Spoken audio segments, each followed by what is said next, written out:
Amados irmãos, queridos amigos, amadas irmãs e amigas em Jesus Cristo, tudo bem com vocês?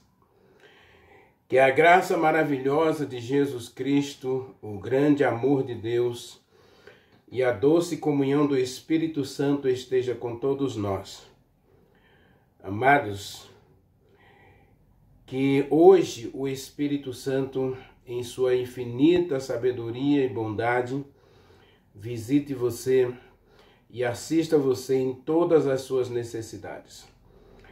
Meu querido, minha querida, estamos vivendo em dias difíceis, dias complicadíssimos e não se esqueça, estamos no meio de um grande conflito. Nesse conflito, Deus está de um lado, Satanás está do outro. E nós estamos conhecendo os personagens desse conflito no livro do Apocalipse. Hoje, na última mensagem, nós falamos do dragão. Quem era o dragão? Ele era um anjo poderoso, lindo, perfeito e regia os anjos celestiais. Devido ao seu comércio, devido ao seu trabalho, ele foi enchendo o seu coração de violência, de desejos lascivos, e esses desejos lascivos levou esse anjo ao pecado. Não esquece, meu querido, de assistir o vídeo até o final, deixar seu joinha, se inscrever no canal, comentar o vídeo e compartilhar o vídeo. Deus é contigo. Vamos orar? Maravilhoso Deus, meu querido Papai do céu, muito obrigado, meu Deus, muito obrigado, meu Pai, pelo privilégio que todos nós temos de entrar na Tua presença, de buscar a Tua face. E nesse momento, Senhor, queremos aqui ouvir a Tua voz. Queremos que o Senhor fale conosco, que o Senhor faça resplandecer o seu rosto sobre nós e tenha misericórdia de cada um de nós.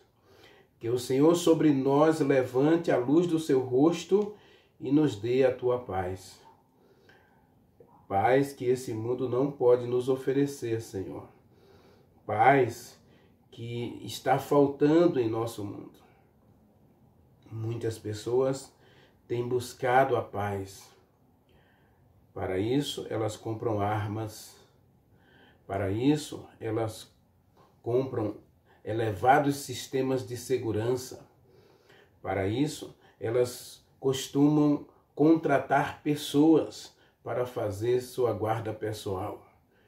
É dessa forma que as pessoas buscam a paz, fazendo guerra ou fugindo de si mesma e das outras pessoas. Eu sei, meu Deus, que esse não é o caminho da paz, porque a paz é uma pessoa, a paz é Jesus Cristo. Diz Paulo em Coríntios que Ele é a nossa paz. Ele é aquele que traz a paz a todos nós, porque paz é a ausência de culpa, a ausência de medo, a ausência de condenação. Então que a nossa paz hoje adentre a nossa vida, adentre o nosso coração e faça de nós novas pessoas realizadas, bem-sucedidas aonde for. Que a nossa paz, Jesus Cristo, seja hoje o nosso companheiro, nosso amigo, nosso Salvador. Dá-nos a Tua bênção, meu Deus. Precisamos não só de paz, precisamos também de cura. Precisamos ser curados em nossas emoções, em nossos medos, em nossas incertezas, em nossas inseguranças, em nossos fracassos.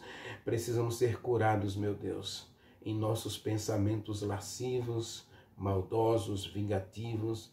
Precisamos ser curados dessa falta de perdão, desse desejo de não perdoar, precisamos ser curados, meu Deus, porque queremos ter paz, queremos ser pessoas felizes.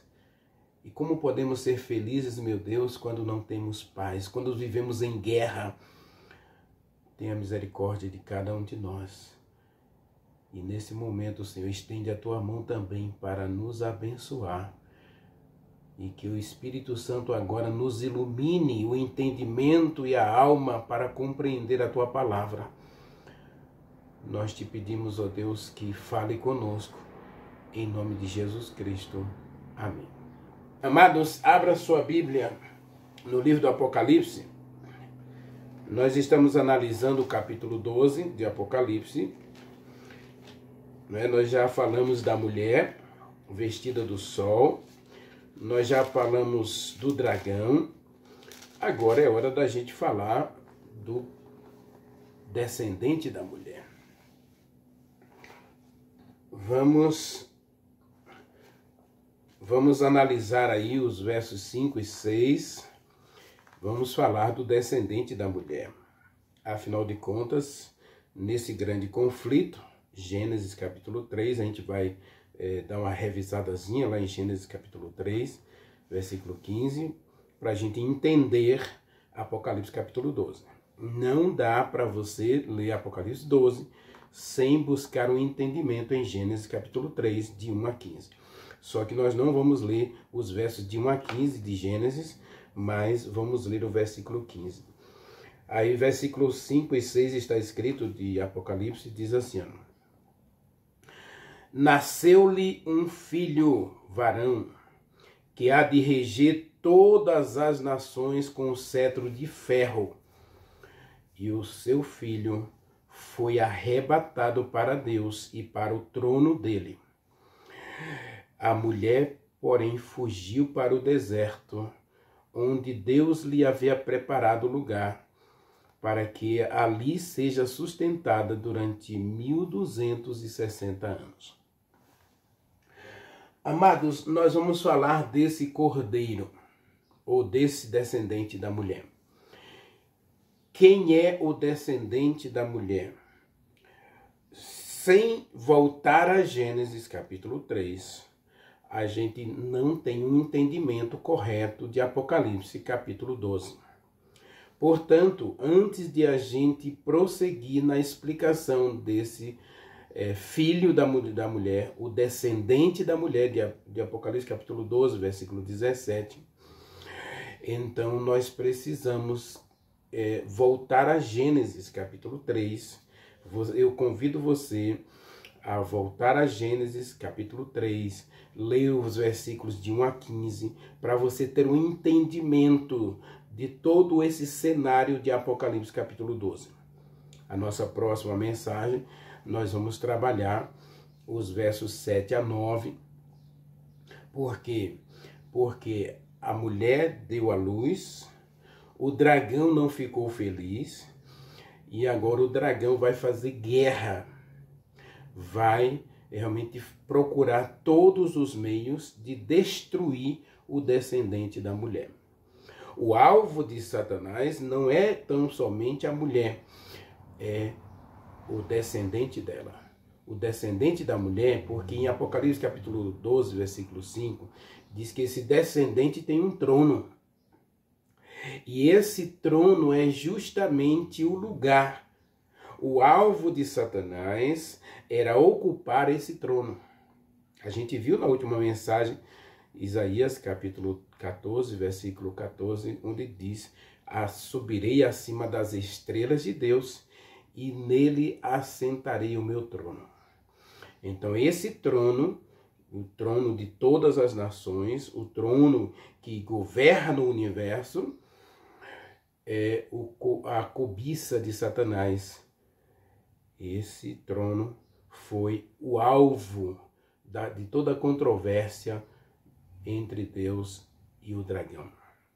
Mas isso a gente vai explicar melhor na próxima mensagem. Então nós temos aqui um pano de fundo, um trono, e nele se assenta o filho da mulher, o descendente da mulher. Mas vamos para Gênesis, porque Apocalipse capítulo 12, não dá para você compreender sem você buscar aí a contextualização com Gênesis capítulo 3, versículos 1 a 15. Só que eu só vou ler o verso 15, tá bem? O verso 15 está escrito assim: porém inimizade entre você e a mulher. É o versículo 15, tá? Então Deus está dizendo para a serpente, diz o versículo 14, né? Disse Deus à serpente. Aí você completa no versículo 15, ó. Porém inimizade entre você, entre ti e a mulher. Então, entre a serpente e a mulher, Deus coloca aí a inimizade, o conflito, a guerra. Deus estabelece que haveria uma guerra constante e quase que interminável entre a serpente e a mulher. Entre a tua descendência e o descendente da mulher. Deus estabelece. Porém, inimizade entre ti e a mulher, entre o teu entre a tua descendência, os descendentes da serpente, significa que Satanás geraria muitos filhos, e o descendente da mulher. Agora, o descendente da mulher é único, está no singular, e aqui é alguém que vai confrontar o diabo. Alguém que vai lutar contra o diabo, e essa luta tem um alvo, o trono. Essa luta tem um objeto, o trono. Apocalipse capítulo 12. Tá? Aí diz assim: este te ferirá a cabeça, e tu lhe ferirás o calcanhar. O descendente da mulher esmaga a cabeça da serpente, mas a serpente consegue ferir o calcanhar do descendente da mulher. Aí, voltando para Apocalipse capítulo 12, a gente tem a pergunta: quem é o filho da mulher? Então, nós hoje vamos entender Gênesis 3:15 e Apocalipse 12:5, porque o entendimento desse texto é o que dá base para a tua fé. É o que dá base para a nossa fé. E que nos dá esperança. Esperança de que podemos ter um futuro glorioso se a gente observar que nesse conflito existe um vencedor desde o começo. Observe que aqui o texto diz que o descendente seria ferido. Gênesis capítulo 3, versículo 15, e o Apocalipse capítulo 12, versículo 5, diz que o descendente senta-se no trono. O descendente da mulher ocupa o trono, ou seja, ele é o vencedor. Meu querido, eu e você não podemos e nunca devemos entrar num conflito, entrar numa guerra que a gente sabe que vai perder. Não entre num relacionamento que você já viu que vai estar fadado ao fracasso. Às vezes eu fico imaginando, e eu fico às vezes até triste ao ver como hoje tantos jovens entram em relacionamentos, entram em situações em que eles sabem que vai se esborrachar, vai se quebrar, vai fracassar, vai passar, vai ter dor, vai ter lágrimas desnecessárias. Deus não é bobo. Portanto, algumas vezes a gente tem que perceber que há caminhos. Provérbios diz que há caminhos que parecem bons, que parecem direitos, mas são caminhos de morte, são caminhos de fracasso, são caminhos de derrota. Meu querido, minha querida, como é lamentável. Nós precisamos entender que relacionamentos, meu querido, eles são definidos por comportamentos. E existem alguns comportamentos que, quando você conhece a pessoa, você sabe que ela tem aquele comportamento. Agressividade, violência, uma certa mundanidade. Não gosto muito dessa palavra mundano, né? Mas é muito usada hoje dentro do cristianismo, né?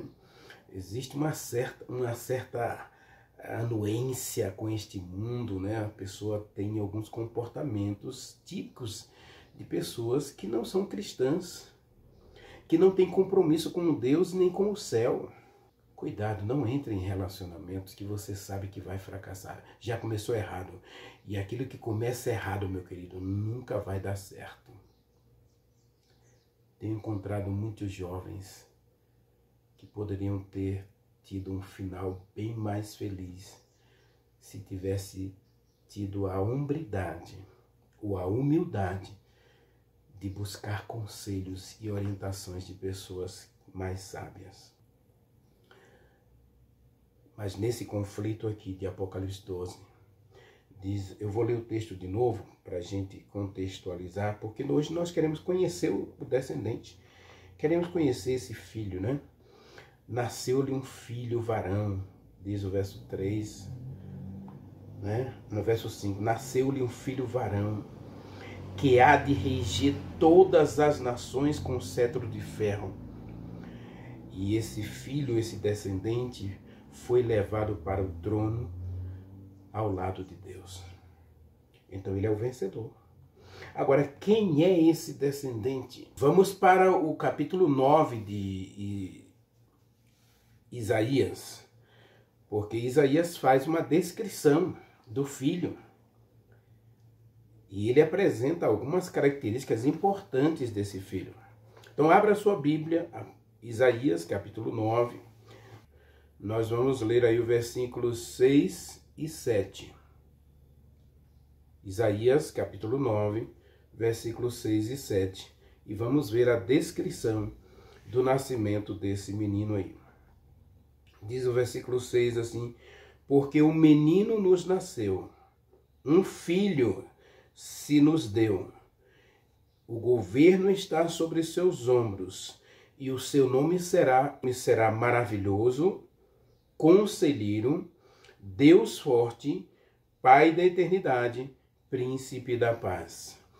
Para que se aumente o seu governo e venha a paz sem fim sobre o trono de Davi e sobre o seu reino, para estabelecer e firmar mediante juízo e justiça, desde agora e para sempre.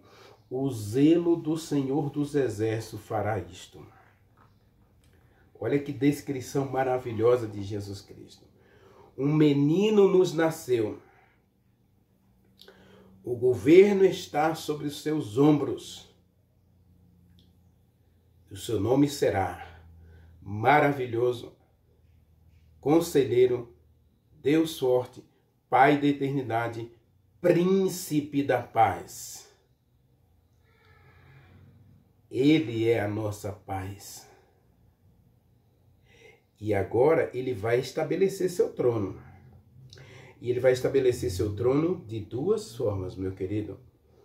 Isaías apresenta que Jesus Cristo vai estabelecer seu trono de duas formas. A primeira forma diz que ele vai estabelecer seu trono mediante juízo. Haverá um julgamento. O julgamento, primeiro, do próprio Deus. Segundo, ele vai estabelecer a justiça. A justiça do próprio Deus, ou a justiça da lei de Deus. Quando eu disse na mensagem anterior que eu ia falar sobre o juízo em Apocalipse 12, você talvez não tenha entendido. O trono de Deus foi colocado em xeque, por quê? Porque Satanás disse que Deus estava errado, que Deus era arbitrário, que Deus não ama o ser humano e que as leis de Deus são injustas. Então, Gênesis capítulo 3 apresenta que o descendente da mulher, para reconquistar o trono, para reconquistar o coração do ser humano, ele teria que sofrer. Ele teria que passar por lágrimas, sofrimento e tristeza, rejeição e morte. O trono não é conquistado pela espada. O trono não é conquistado pela força. O trono é conquistado pelo sacrifício. Gênesis capítulo 3, versículo 21 a 23, Deus apresenta um cordeiro.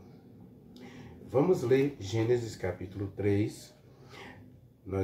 Hoje nós estamos conhecendo o cordeiro.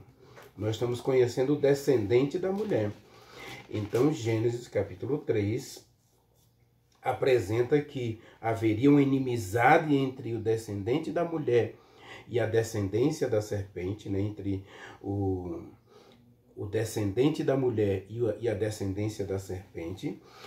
Este feriria o calcanhar de Jesus Cristo, do cordeiro, né? Do descendente da mulher, do filho da mulher que ele nasceria, o filho da mulher esmagaria a cabeça da serpente. Como foi que Jesus Cristo esmagou a cabeça da serpente?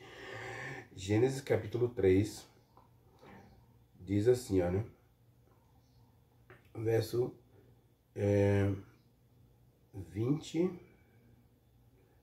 de Apocalipse capítulo 20, verso 21 a 23, e diz assim, olha, e fez o Senhor Deus vestimenta de peles para Adão e a sua esposa e os vestiu. Veja, pele aqui é pele de animal. Um animal teve que ser morto pelo próprio Deus para vestir Adão e Eva. Verso 22, então disse o Senhor Deus, eis que o homem se tornou como um de nós, conhecendo o bem e o mal. Assim, para que não estenda a mão, e tome também da árvore da vida, e coma e vive eternamente, cheio de maldade e pecado, né? O Senhor Deus, por isso, o expulsou do jardim do Éden, a fim de que este lavrasse a terra de que fora tomado. Verso 24, expulso o homem, Deus colocou querubins ao oriente do Éden, com o refugio de uma espada que se revolvia para guardar o caminho da árvore da vida. Então, como foi que Deus apresentou o descendente da mulher? Deus mata um cordeiro. Apocalipse, capítulo 13, se não estou enganado, versículo 8. Mateus, capítulo 25, verso 35. Deus diz que Jesus Cristo morreu na fundação do mundo. Ou antes da fundação do mundo. Quando no concílio do céu se reuniram o Pai, o Filho e o Espírito Santo, eles decidiram: vamos criar vida na terra, vamos dar à terra um governante humano. O ser humano vai ser o governante da terra, o representante da terra diante do trono de Deus. E quando Deus cria Adão, dá a Adão a regência da terra. Gênesis capítulo 1, versículo 26 e 27, Deus diz que criou o ser humano à sua imagem e deu a ele a autoridade sobre todas as criaturas da terra, para governar, para reger, para administrar todas as criaturas da terra. Então o ser humano foi eleito o representante diante de Deus. Quando Adão e Eva, pelo pecado, desobedecem à lei de Deus, Então eles agora entregam o governo da terra a Satanás. Satanás, quando vai tentar Jesus Cristo no deserto, ele diz: a terra é minha e eu dou, ela me foi entregue. Lucas capítulo 4, né? Lucas capítulo 4 é bem específico. A terra me foi entregue. Por que a terra foi entregue a Satanás? Porque Adão e Eva desobedeceram à lei de Deus e entregaram o governo da terra a Satanás. E aí Deus envia o descendente. O descendente que vai ser ferido no calcanhar, ele vai estabelecer o juízo. Isaías, capítulo 9, versículo 6, diz que ele vai estabelecer o juízo. Capítulo 9, verso 7, desculpa. Isaías 9, versículo 7, diz que ele vai estabelecer, ele vai reconquistar o trono, o direito a governar todas as nações da terra, através do juízo e da justiça. Esse juízo aqui, meu querido, não é só o juízo do ser humano. Aliás, eu costumo dizer que esse juízo de Isaías, capítulo 9, não tem nada a ver com o ser humano. Esse aqui é o juízo de Deus. É o julgamento de Deus. Lógico que, por tabela, nós somos também envolvidos nesse julgamento. O julgamento aqui é de Deus, por quê? Porque Deus vai justificar pecadores. E Deus vai justificar o trono dado a Jesus Cristo. Deus vai justificar seu governo no universo. E para justificar, para fazer justiça à lei, então vai estabelecer um juízo aqui. Deus vai reconquistar o trono colocado em xeque pelo conflito entre Deus e Satanás. Esse trono será reconquistado pelo sacrifício. Não é espada, não é força, não é argumentos, mas é sacrifício. Satanás, ele sempre lutou com a questão da violência e do argumento. Mas Deus, ele se apresenta pelo sacrifício. Um menino nos nasceu. O governo está sobre os seus ombros. E o seu nome será Maravilhoso, Conselheiro, Deus Forte, Pai da Eternidade, Príncipe da Paz. E aqui a paz é conquistada por um conflito. E nesse conflito Deus não vai usar a violência, Deus não vai usar a força, Deus não vai usar o argumento, Deus vai usar o sacrifício. Leia comigo Isaías, e aqui entra a questão do juízo. O juízo aqui é o juízo do próprio Deus. Lógico que o ser humano pecou. Então, no concílio do céu, Deus estabelece, se o homem peca, se qualquer a pessoa criada no universo de Deus caísse, anjos ou criaturas, haveria um sacrifício para pôr fim ao conflito, para pôr fim à guerra. Tanto é que Levítico, capítulo 16, diz que sem o sacrifício não há remissão de pecados. Sem sacrifício não há resolução do pecado. Não se põe fim à guerra sem o sacrifício. Isaías capítulo 53 apresenta então o sacrifício. O sacrifício feito por todos nós. Você, ao ler Isaías, não leia só o capítulo 53, tá? Leia o capítulo 49 até o capítulo 55. E aí você vai entender todo o contexto do sacrifício. Porque quando você lê só Isaías 53, parece que há uma lacuna, há algum vazio. Então, quando você lê o 49, você vai ver que Deus está interessado em você, ele fez questão de escrever teu nome nas palmas das mãos dele. E como foi que Jesus Cristo escreveu o teu nome, o meu nome, o nosso nome, nas palmas das mãos dele? Diz aí o capítulo 53, então faz digamos assim, um resumo de todo esse contexto aí. Diz assim, olha, certamente ele tomou sobre si a nossa transgressão, a nossa culpa, a nossa condenação. Isaías 53, versículo 4. Diz assim, ó, certamente ele tomou sobre si as nossas enfermidades. As nossas dores levou sobre si. E nós o reputávamos por aflito, ferido de Deus e oprimido. Esse é o juízo de Deus. De Isaías capítulo 9. Esse é o juízo. É alguém tomar o meu lugar. É alguém assumir a minha culpa, a minha dor, a minha doença, a minha condenação.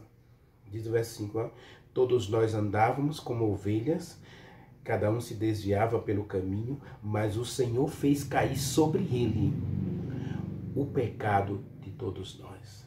Ou seja, a gente vai ler Coríntios, 2 Coríntios capítulo 5, verso 21, diz que Deus o tornou pecado para que nele fôssemos feitos justiça de Deus. Isso aqui é uma cena de juízo, meu querido. Mas não é eu que está sendo julgado. Não é você que está sendo julgado.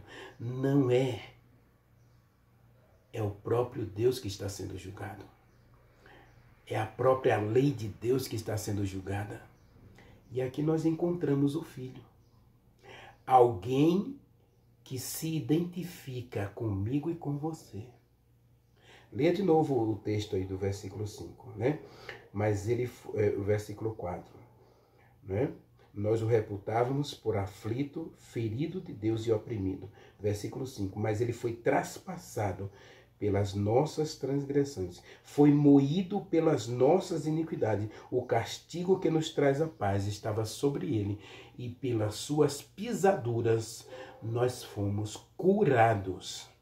Agora leia 2 Coríntios, capítulo 5 comigo. 2 Coríntios, capítulo 5, verso 21. Olha que coisa linda.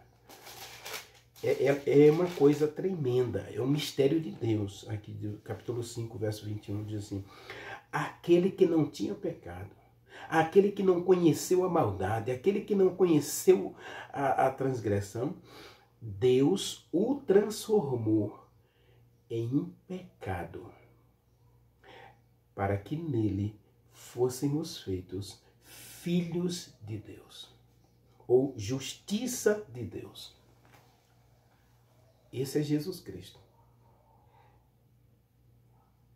Apocalipse capítulo 12 apresenta o filho da mulher. E esse filho da mulher quer ocupar o trono.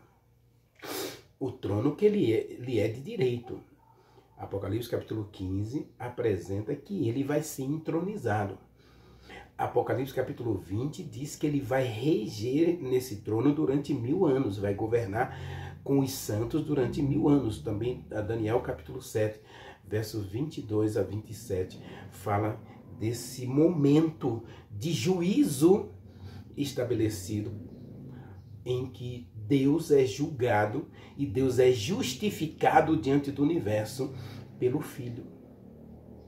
Um filho nos nasceu, um filho se nos deu, e esse filho vai ocupar o trono.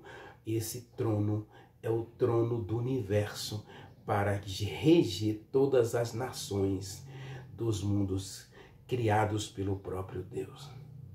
Existem outros mundos criados com pessoas inteligentes que não se envolveram nesse conflito porque permaneceram fiéis às leis de Deus, ao governo de Deus. E Satanás, infelizmente, infernizou o nosso planeta. Apocalipse capítulo 12, versículo 10 a 12, diz que infelizmente ele veio morar aqui, e aqui ele trouxe o pecado, ele trouxe a maldade, ele trouxe a violência. Tudo que você vê hoje no universo, na nossa terra, no mundo inteiro, essa violência, essa desigualdade, essas injustiças, é obra do governo de Satanás. Ele não gosta de Deus, ele não gosta da gente, então ele quer destruir a Deus e ele vai, infelizmente, usar a gente. Satanás usa de violência, de argumentação, ele usa da força, do engano para iludir o ser humano. Jesus Cristo, por outro lado, ele não busca o argumento. Para você ter uma ideia, olha como Deus faz. Zacarias, capítulo 3, apresenta justamente o argumento de Deus. O sacerdote Josué está diante do trono e aí tem um sacrifício. E quando Satanás tenta argumentar com Deus, Deus vai dizer para ele aí no capítulo 3 de Zacarias, leia comigo Zacarias 3, Deus, ele usa o sacrifício, ele vai usar as vestes, ele vai tirar as vestes sujas do sacerdote. Vamos ler do verso 1 ao 5, diz assim: e Deus me mostrou o sumo sacerdote Josué, o qual estava diante do anjo do Senhor, e Satanás à sua mão direita para lhe acusar. Mas o Senhor disse a Satanás: o Senhor te repreende, ó Satanás. Sim, o Senhor que escolheu a Jerusalém te repreende. Não é este um tição tirado do fogo? Ora, Josué estava trajado de vestes sujas e estava diante do anjo. Então tomou o anjo a palavra e disse aos que estavam diante dele: tirem as vestes sujas. A Josué disse: eis que tenho feito que passe de ti a tua iniquidade, e te vestirei com finos trajes. E disse no verso 5, e ponham-lhe um turbante limpo sobre a sua cabeça. E puseram-lhe um turbante limpo sobre a sua cabeça, e o vestiram com trajes próprios, e o anjo do Senhor estava ali. Esse é o argumento de Deus, o sacrifício. Quando Adão e Eva pecaram, Deus mata um cordeiro para vesti-los. E aqui está Josué com vestes sujas. E Deus simplesmente tira as vestes sujas dele e coloca vestes próprias. Essas vestes é o próprio Jesus Cristo. Nós vamos conferir isso lá em Apocalipse. Diz assim, Apocalipse capítulo 22, versículo 14. Leia comigo, 22, 14. Está escrito, bem-aventurado aquele que lavam as suas vestiduras no sangue do Cordeiro. Jesus Cristo é o Cordeiro, meu querido. Jesus Cristo é o Cordeiro de Deus para limpar a mim e a você, ou seja, para nos trazer a paz. E para nos trazer a paz, o próprio Deus se submete ao juízo. O próprio Deus se submete à justiça da lei, porque o salário do pecado é a morte. Mas 2 Coríntios capítulo 5, verso 21 diz que ele fez de Jesus Cristo o sacrifício perfeito. Jesus Cristo assume em si mesmo o nosso pecado. Quando Jesus Cristo está no Getsêmani, ele diz: Pai, se possível, passa de mim este cálice sem que eu beba. Mas se não é possível, faça-se a tua vontade. Jesus Cristo no Getsêmani suou gotas de sangue e lágrimas para que ele pudesse assumir o meu pecado, o teu pecado. Jesus Cristo, para assumir o direito de governar, de ter um trono em teu coração, ele foi até a cruz. Diz Filipenses capítulo 2, que ele, sendo Deus, não teve por usurpação o ser igual a Deus. Satanás no céu, ele disse: eu subirei acima das estrelas de Deus e lá exaltarei o meu trono e serei igual a Deus. Jesus Cristo, para ocupar o trono do nosso coração, para ocupar o trono do universo, ele abriu mão da sua própria divindade e ele morreu na cruz. Ele assumiu o meu lugar como um servo, como um cordeiro. E como o cordeiro foi levado ao matadouro, e como o cordeiro não abriu a sua boca, o único argumento de Jesus Cristo foi: eu amo você, e pelo sacrifício eu reconquisto o direito ao trono, primeiro o trono do teu coração, e depois o trono do universo. Jesus Cristo no trono do universo, ele não é nada sem ocupar também o trono do teu coração. Se você observar a minha série Apocalipse, tem uma live nossa que saiu vencendo e para vencer. Jesus Cristo venceu o conflito contra Satanás. Ele venceu no céu, venceu no Éden, venceu na cruz. Mas ele não será um vitorioso completo até conquistar o teu coração. Jesus Cristo, ele é o sacrifício perfeito de Deus para conquistar o universo, para conquistar a história, para conquistar o ser humano, para conquistar a cada um de nós pelo sacrifício. Bem-aventurados são aqueles que lavam as suas vestes no sangue de Jesus Cristo, para que eles assistam o direito à árvore da vida e entre na cidade pelas portas. Meu querido, mas sabe que esse texto aqui, ele está traduzido de forma não literal. A tradução literal desse texto é: bem-aventurados aqueles que guardam os mandamentos de Deus e lavam as suas vestes no sangue do Cordeiro, para que tenham direito à árvore da vida e entrem na cidade pelas portas. Deus não anulou a sua lei. Ao contrário, o descendente da mulher, ele vai ser ferido pela serpente. Por quê? Porque a lei é santa, a lei é justa, a lei é boa. Portanto, eu e você não temos desculpas diante de Deus, a não ser entregar o nosso coração a Jesus Cristo, porque ele fez tudo por você. Ele se tornou pecado para que pela sua morte, pelo seu sacrifício, você se torne justiça diante de Deus. Quando Deus olha para mim e para você hoje, ele não vê pecado. Ele vê a justiça feita através do sacrifício. Então ele pode justificar você. Romanos, eu encerro essa nossa mensagem de hoje com Romanos capítulo 5, versículo 1. Justificados mediante a fé, nós temos paz com Deus.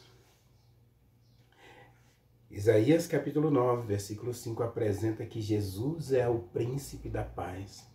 E agora, através de Jesus Cristo, nós somos reconciliados com Deus. E nós temos paz. Não é por cerca elétrica, não é por segurança pessoal, não é comprando armas, não é fugindo das pessoas. É abrigando a paz em nosso coração, Jesus Cristo, que nós teremos a verdadeira paz. Ore comigo. Maravilhoso Deus, meu querido Pai, Criador dos céus e da terra, eis-nos aqui, Pai, diante de Ti. Aceita-nos na Tua presença e nos abençoe. Guarda-nos do mal. Nós oramos, nós Te agradecemos em nome de Jesus Cristo. Amém.